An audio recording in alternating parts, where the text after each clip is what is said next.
We are going to start next. This is the 20th chapter, verse 14.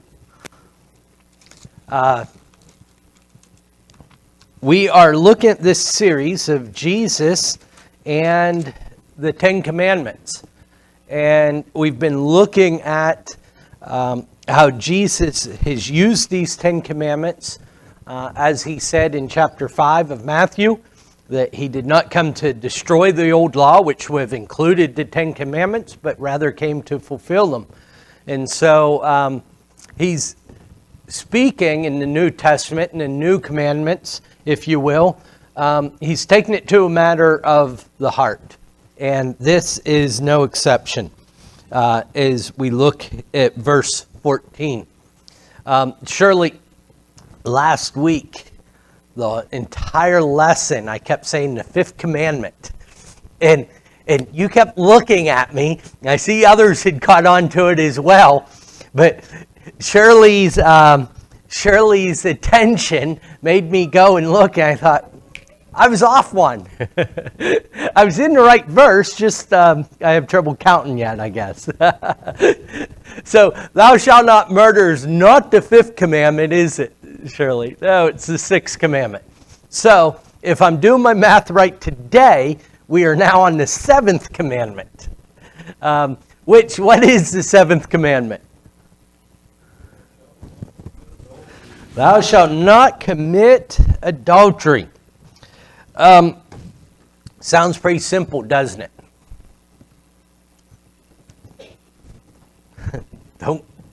Don't commit adultery, or literally, in the Hebrew, no adultery. Pretty simple.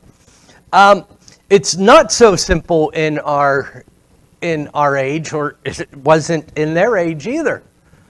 And the reason is that we're always looking, we being people, looking to press boundaries, right? Well, how far, is too far. If you don't believe that, teach a teen class whom you have their trust, and they feel free to ask what's on their mind. This is a question that comes up, right? Try answering that. The fact of the matter is, the answer isn't one that's popular. It was a simple statement: no adultery. And Jesus is really going to illustrate that as we get into Matthew in just a few minutes. But just like the Jews were constantly trying to say, who's my neighbor? Right? Who do I have to be nice to? It's the same question we deal with today, right? Who's my brother? Who do I have to be nice to? Who do I have to take care of? Isn't it interesting that in all of Jesus' stories and parables, he talked about the prodigal, he talked about the errant son. And what was his illustration every time? The Good Samaritan, was addressing this very issue. Who's your brother?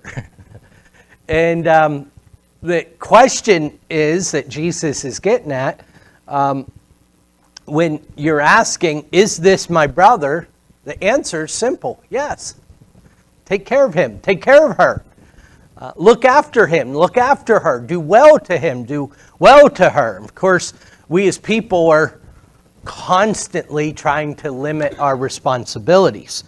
Well, why is that an issue as we talk about adultery? It's because Jesus is going to take this to a matter of the heart. He's going to say, where does your line of thinking, where do your thoughts lead to? Just like last week when we talked about murder, starting with hatred, or with anger, leading to hatred, and moving on to action. Right? The same idea is here in this seventh commandment. Now, most today would probably suggest that we live in a very advanced or liberal thinking society as it pertains to sex. Would most people, I think, probably say that? What's interesting to me, and I don't deny that our boundaries, our views of sex as a society do not align with God's. But here's what's interesting to me. This isn't new. This didn't start in the 60s. The outlook on sex at the time of the Ten Commandments and at the time of Christ was no better than it is today. And somehow, I oftentimes hear it phrased as though, we've degraded so far, as though this is new, some kind of new achievement to us. At the time these commandments were written, and even at the time of Christ, it was a common practice in all the nations. Again, there might be exceptions, but generally speaking, all the nations, that if you wanted to do something real righteous and pious, you would dedicate your daughter to a pagan temple where she was a religious prostitute. And if you caught on to that, it tells, and you think about that, it tells you a lot about the attitude towards sex. That it wasn't something that even in an unmarried state or in this realm of prostitution that was looked poorly upon. Rather, it was elevated highly. Right? People would go to, men in particular, would go to temples and participate in prostitution. It was seen as a righteous act, not a derogatory act. I say that for two reasons. Number one, to draw a parallel between our society today and societies of the past. It's not something new that we are dealing with. There's some, maybe technology brings about some new challenges, but it's the same old. Secondly, it is quite possible that, and scholars have suggested, that this seventh commandment is the commandment that contrasted the most between the pagan nations and the Israelite nation.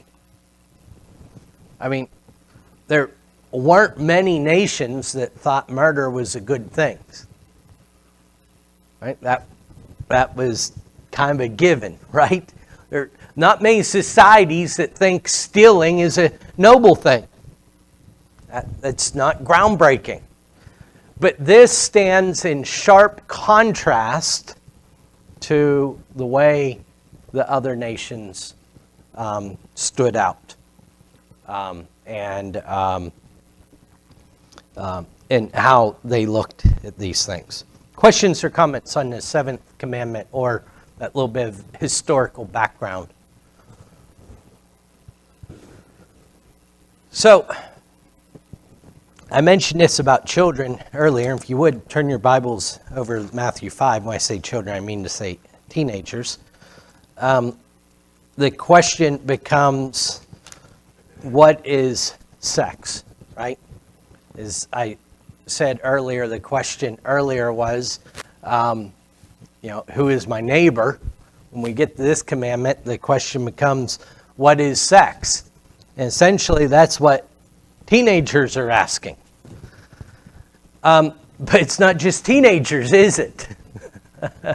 It's presidents that deal with this. And just so, Bob, we don't stay on one side of the political aisle, that wasn't just one president, was it? It's common, right? But here's the question. How far is too far? When have I crossed the line? Well, Jesus is going to answer that.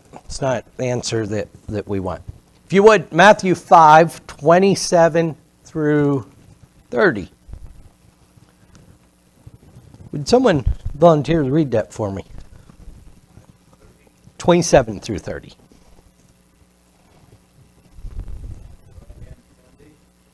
Starting a little before that, 27. Oh, 27, okay. Yep.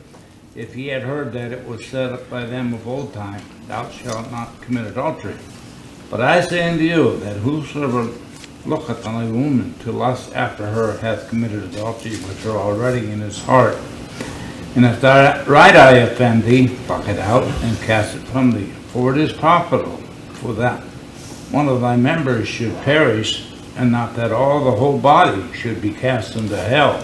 And if thy right hand offend thee, cut it off, and cast it from thee, for it is profitable for thee that one of thy members should perish, and not thy whole body should be cast into hell. Okay, thank you, Bob. So here Jesus is talking about the Seventh Commandment. He says, you've heard it said, you shall not commit adultery.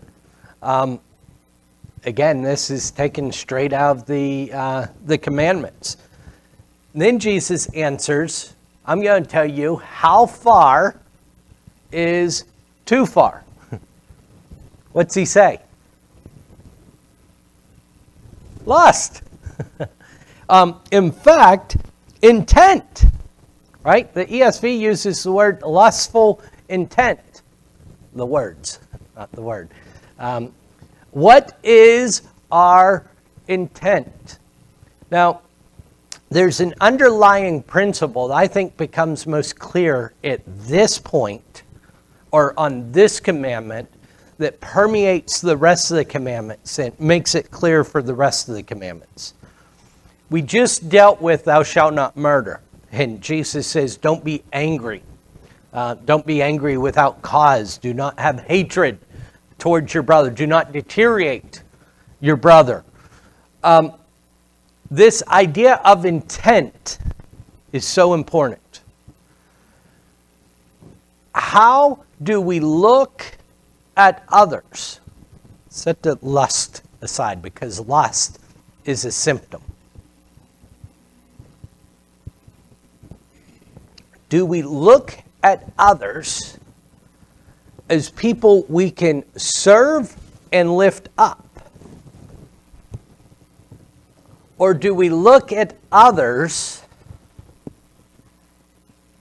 as tools, vehicles, or targets to serve my needs?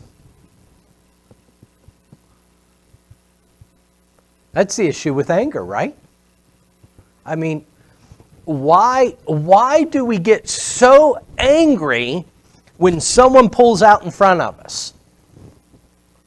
Let's get the just cause out of the way right off the bat, because they may have just endangered our lives, right? Endangered other lives. There's a just reason to be irritated or angry. But the vast majority of the time that someone pulls out in front of us, goes 100 feet and makes a left-hand turn after they wait 40 minutes for all the traffic come the other way, they have not endangered our lives. They've just gotten our road. So why are we angry?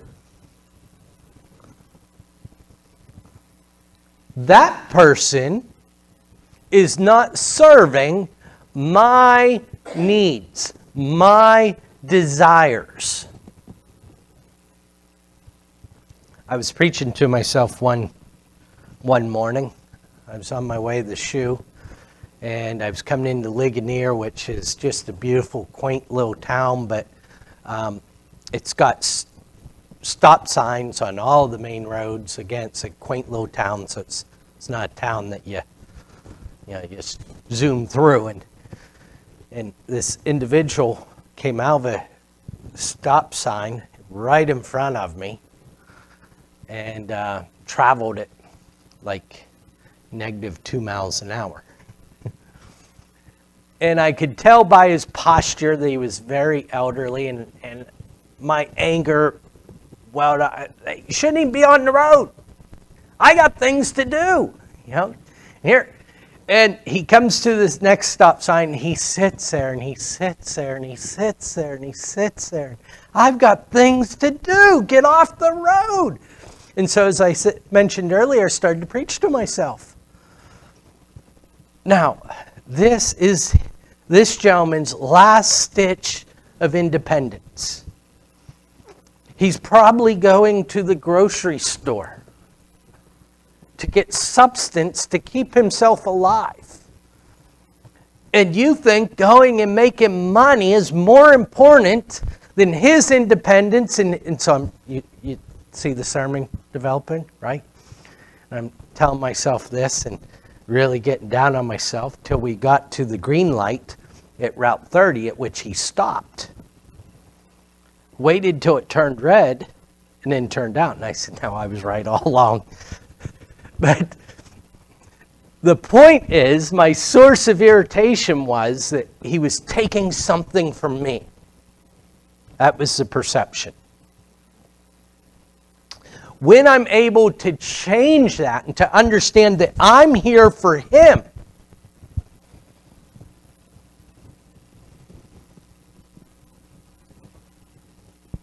things change.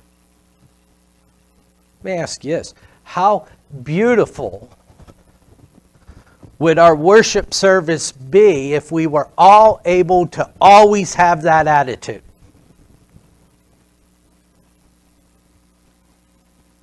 Right? When do we notice the AV crew? Yeah, Sharon on the AV crew in here today says, when they mess up. How many stop in the back and say thank you to the AV crew when everything went well? Does that happen in abundance of time, Sharon? I wasn't looking for that, but everything goes well. It's because when they, I thank them because when they mess up, it makes me look silly. I'm fragile, right? When's the last time you thanked Ross for doing the bulletins? Let me ask you this. Have you thanked him more for doing the bulletins than you've complained about a misprint? Right. I'm just using a couple pointed examples to bring out a much broader concept, right? It's illustrated not just in our worship services, but in our lives. You know something that the labor shortage has caused me to do? Is to be more appreciative of those who are serving in every capacity. I personally don't think 20% is enough of a tip anymore. This waitress, this waiter is one of the few that's willing to show up and do this job. You know what means more than a tip, though? Appreciation, kindness, right? Even in a situation where someone is serving us, our attitude can be one of lifting them up.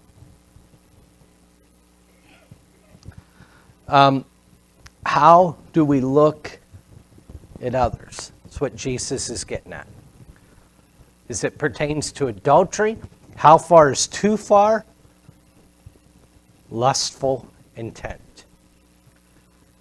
And lustful intent is about how someone else can serve me.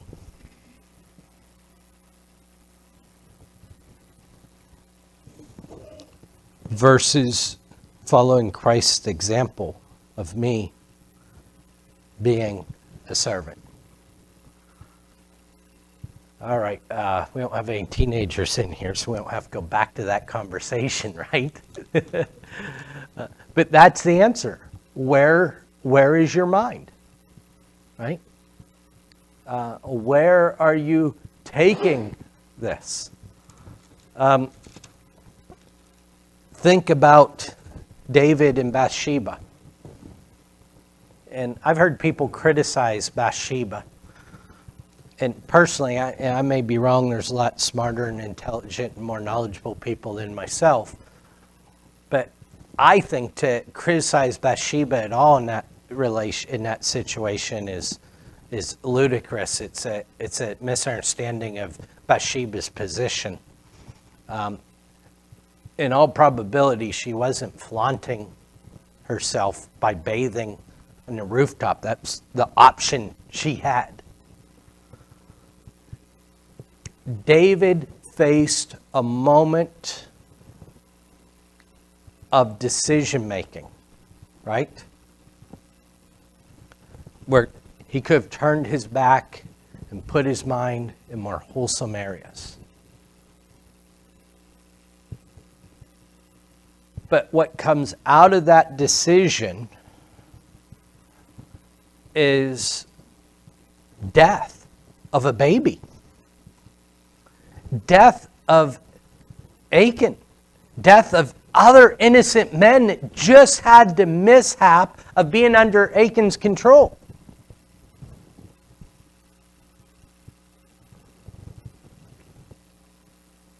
Family chaos for the rest of David's life. Absalom chasing him out of the palace, likely barefooted, running for his life, was greatly impacted by this moment of forgetting his position as a king as being a servant versus being able to grab what he had. Mentioned Bathsheba earlier. In that culture at that time, she would have had just little choice. I say that because I don't mean to assign to sex's responsibility and lack of responsibility in adultery today. The point was that Bathsheba did not have a say. So, where does Jesus say the problem is? Verse 28.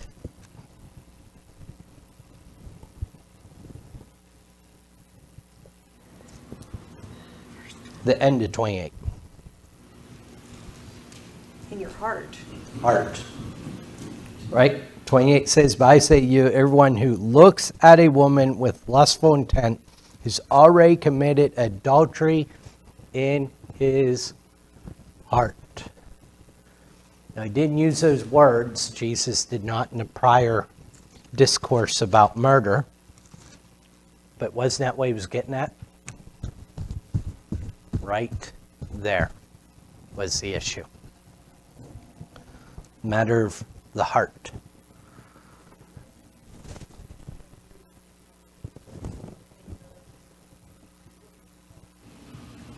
Yep, sin taking root in our heart. Now, that is important, I think, to understand what follows of Jesus.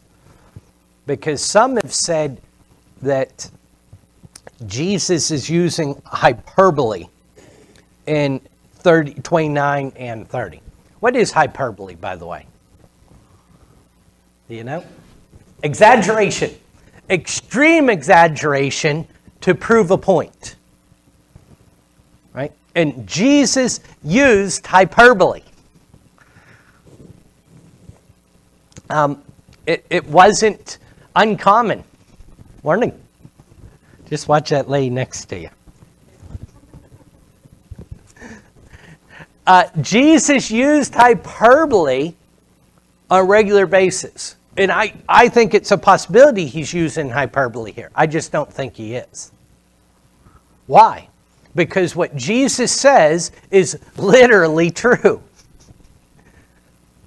It's better to enter heaven with one eye than to go to hell with our body intact. It's literally true.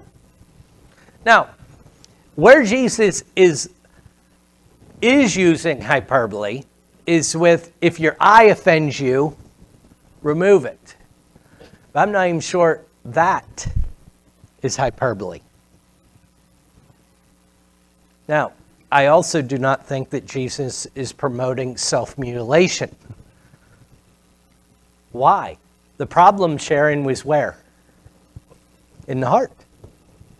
Yeah. Jesus is not implying that if you remove your eye, let alone one eye, that you can't lustfully look at a woman or a man. That's not his point. His point is, whatever is offending you, get rid of it. Get rid of it. Whether it's your eye, whether it's your hand.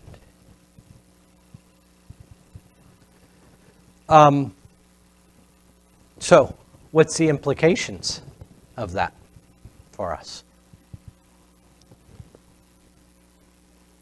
Stay away from temptation. Right? We referenced David earlier. He would have done well to remember that. Right? Maybe the top of the palace isn't a place to be at that time of day. Right? Here's something I've noticed about myself in temptation. I oftentimes have beat myself up about giving in to temptation and say, oh, you need to be stronger, right? You need to be better. I'll give you an example that hopefully brings this home for you. Early in my shoeing career, I used to lose my temper periodically, throw my tools in the truck and spill out, and it kept happening over and over and over again. You look like an idiot, right? I looked like an idiot. I said, I can't do that. No matter what happens, I can't do that. I've got to be a stronger person. And after several years, I understood to realize this. I'm a person, and I can only put up with so much. You know what I realized the answer was? When people treat you like garbage, move on before you get to that point. Do you see the take home? The point wasn't to be stronger. It was to avoid the temptation.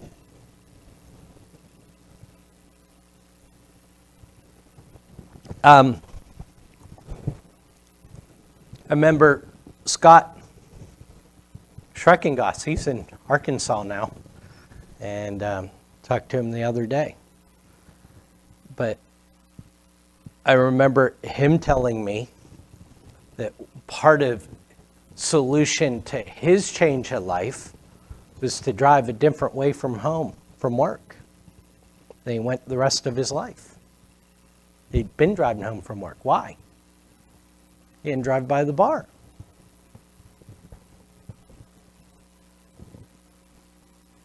When he told me that, I was a young, arrogant man, younger, more arrogant. Well, that doesn't make, just don't stop. He was hitting the nail on the head for what I hadn't learned yet. Right?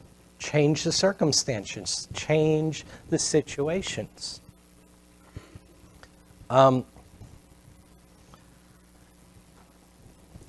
It may sound silly, but I don't believe it is.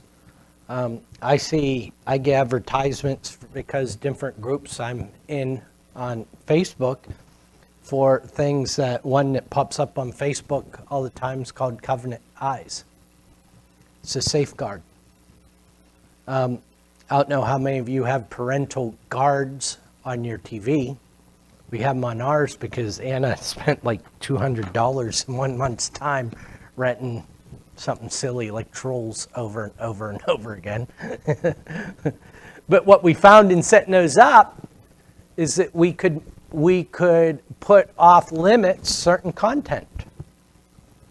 That's not just something that children use, right? Or need at times. Something that adults may need. I am grateful that when I was a teenager, I had to work really hard to get my hands on pornography.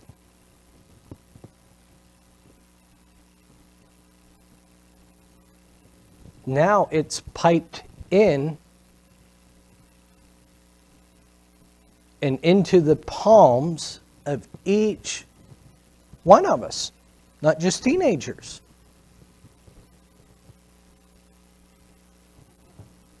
It's not something we should ignore. And in a time when we as a society are saying, well, we shouldn't be such a prude about these things. Isn't it interesting how much we sweep under the carpet things like sex trafficking? I had no idea how big of a problem it was. And it's not something that takes place overseas or long states away. How many of you saw 2 years ago the Brookville Borough Police, of all boroughs in all places, were operating sex trafficking stings? Did any of you see that in the papers? I was impressed with the Brookville Borough Police. They made numerous arrests. You know what I wasn't so impressed with? What I was shocked with? They were arresting people. One guy was from Philly who drove to Brookville because he'd purchased a young girl, or so he thought.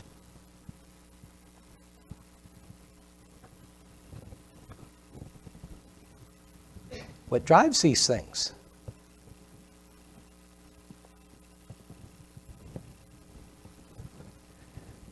It's not victimless sin. It's not victimless in the sense of other individuals, and it's not victimless in the heart and in the life of the users. It's happening every day. Yep.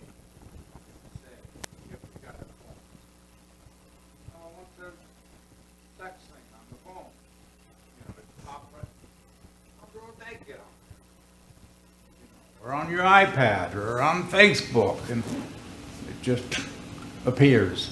Yeah. I don't know how they get it on there without, Some of it's gender, it's demographics pushed out as spam. Others is just random text and things generated. I always think about telemarketers. Why do they have jobs? Because apparently someone buys, right? So it's a matter of how we look at people to serve our own needs, desires, or help them. Questions or comments on that? And we have two more passages to go to.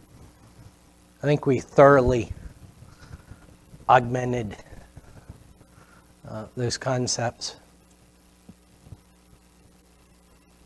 By the way, let me say this. Are those easy things to talk about? No, they're not. But we have to. And I'll say to the parents here, talk to your children, right? Because everyone else is. I had a parent not long ago tell me, I'm uncomfortable talking about this to my children. How old are they? I got news for you. They've already talked about it without you. I proved it to be true. I was here, I'll show you. And it absolutely is true. They're having a conversation. In our household, the role we had was I talk to Christian, Amanda talks to the girls. Right? Parents, these conversations need to start taking place before puberty. Right? Doesn't matter whether it's comfortable or not. They need addressed, they need taught, we need to offer guidance. Thank you for that. Mark 7.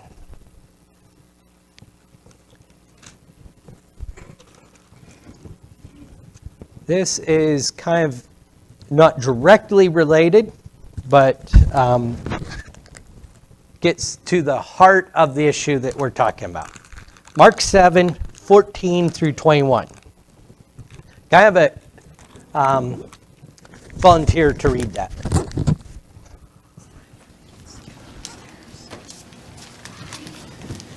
And he called the people to him again and said to them, "Hear me, all of you, and understand. There is nothing outside a person that by going into him can defile him. But the things that come out of a person are what defile him." And when he had entered the house and left the people, his disciples asked him about the parable. And he said to them, "Then are you also without understanding? Do you not see that whatsoever goes into a person from outside cannot defile him, since it enters not in his heart, but his stomach, and is expelled?" Thus he declared all foods clean. And he said, "What comes out of a person is what defiles him. For from within, out of the heart of man, come evil thoughts, sexual immorality, theft, murder, adultery, coveting, wickedness, deceit, sensuality, envy, slander, pride, foolishness. All these evil things come from within, and they defile a person." Jesus is asking his disciples, they were being challenged for not washing their hands before they ate. You talk about something that today would be very, very significant, right? Now, I thought as a child, how did I not know this? Man, I could have used this to my benefit. But the reason and what Jesus is really dealing with, the Jews had all kind of oral traditions and laws. They washed their hands and their food ceremonially before eating because they believed that if a Gentile or any unclean thing touched that food, that spiritually they were becoming unclean. And Jesus says, no, it's not. In fact, notice that verse 19, the parenthetical statement there, thus he declared all foods clean, is a statement that Mark is making after the fact. Obviously, Peter didn't understand what he was saying because this is an issue Peter deals with later, excuse me. What he's saying is our problem comes from the heart. Proverbs 4:23. I encourage you to highlight it, mark it, hang it up, put it somewhere where you remember it. Guard thy heart, because out of it comes the issues of life. Guard thy heart, because out of it come the issues of life. Proverbs 4:23.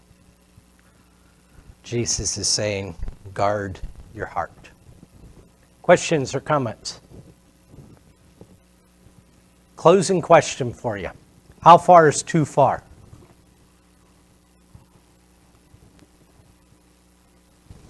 Did you say think? Lustful intent. Yep, to think about it. Thank you for your time.